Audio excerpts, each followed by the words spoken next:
I think I'm better at YouTube than ever. My videos are of a higher quality, I invest more time into them, and my channels are larger than ever. But I idolise younger Philip, 2014 in particular. I seemed so much more productive back then. It's not hard to understand why. 2014 was when my channels really started taking off. Every month my views and subscribers would be significantly higher than in the month before. This was motivating, and as a result of being motivated, I produced even more, and this virtuous cycle snowballed into crazy amounts of productivity. July stands out in particular. 44 videos I made that month. 44! That was a video every day, alternating between 2 and 3 Clicks Philip, with one for this channel every 2 or 3 days as well.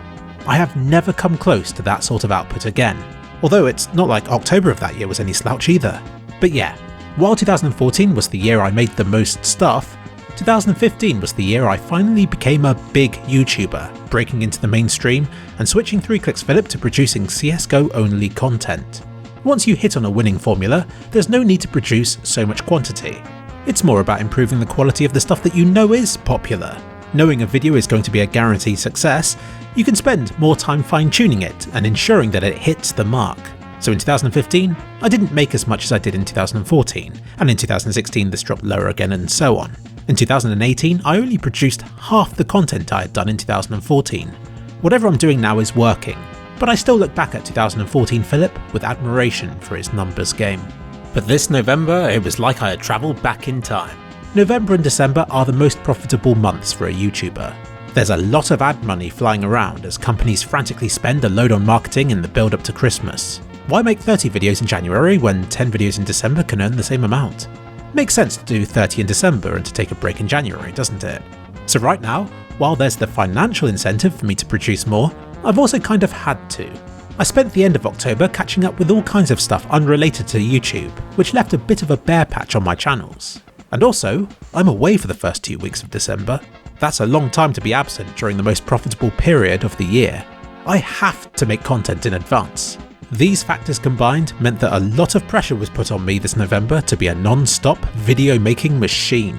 At the beginning, I set myself the goal of a video a day. 30 days, 30 videos. That should tide me over. It started off badly. My videos on DLSS took much longer than I had expected, setting me back almost a week. And the holiday videos I was making for this channel did the same. It turns out it takes a lot of effort to make a video guide to Jordan. 2 of these are scheduled for release next month, so you've got them to look forward to. I managed to get all this stuff done early in the month. But all this meant that for the first part of November, I all but forgot about 3 Clicks Philip, which is meant to be my cash cow. It's my main channel, the big cheese. And I ended up getting just 3 videos out for it in the first half of the month. 4 if you count the one on the morning of the 16th. But while my channel seemed quiet, I was getting stuff done, and being in this forced, productive state, I had no choice but to get smart about it. One night I didn't sleep. I spent all night doing good old research into YouTube analytics, the sort of stuff I used to do every month back in 2014, but have not since bothered with as I've just focused on the day-to-day task of getting videos out. I changed the tags on my videos. I added end screens with links to my channel and to other popular videos of mine. I did this to all of my most popular videos. I updated the format of my descriptions. Instead of having a link to my channel at the bottom of the description, I made sure it was visible at the top, with a link directing to a subscribe screen straight away. Not the sort of thing I like doing, but the sad reality is that it works. Even the way I made my videos got smarter. With my challenge of producing 1 video a day, I was forced to put a bit more effort into making my content go a lot further. Stuff like finding ways of making several videos out of one, like I did with the new pearlescent skin finishes for CSGO. I added slightly misleading claims in video titles, caps locked certain words, added question marks where they weren't necessarily needed. All these little things that I have purposely avoided for years because I like to think I make good enough content that people will want to watch it anyway.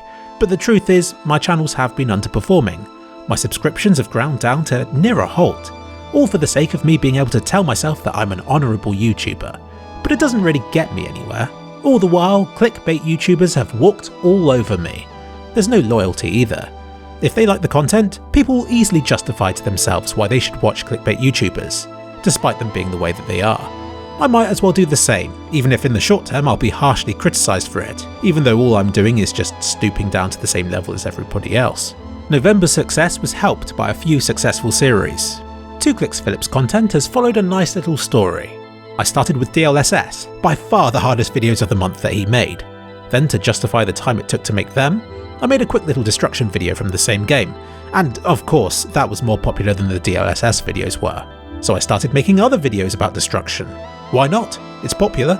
These went from strength to strength, bolstering the channel's popularity to levels not seen since Oddgrub roamed these lands. And then the Half-Life 3 announcement helped a bit too. I produced 3 videos about the game, the trailer, and about the VR required to run it to help inform people of the cheapest ways to gain access to the game. And these were also major hits, topping YouTube's search engine for a number of popular results, including Half-Life Alyx. And 3kliksphilip has had some luck too.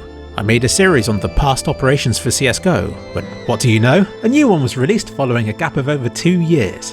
What timing. It sure made me look like I had anticipated it, when actually all it was blind luck. But why should that matter?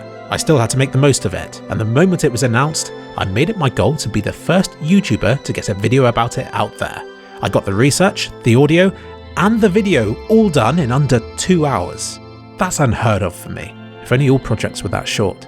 I can only assume I'm majorly procrastinating the rest of the time. But a large part of what helped was that I had accepted that it wasn't going to be perfect, or particularly in depth. If I could get it out soon enough, none of that would matter. People would understand. It could just be treated as an announcement instead of my usual in-depth analysis. And as it was, the quality of that video was perfect for its intended purposes, and the update gave me plenty of content to produce further videos about. You might think that having to make more videos will make me more stressed or busier than normal, but I don't feel that way at all. Instead, having videos scheduled in advance feels like a shield, a really good one.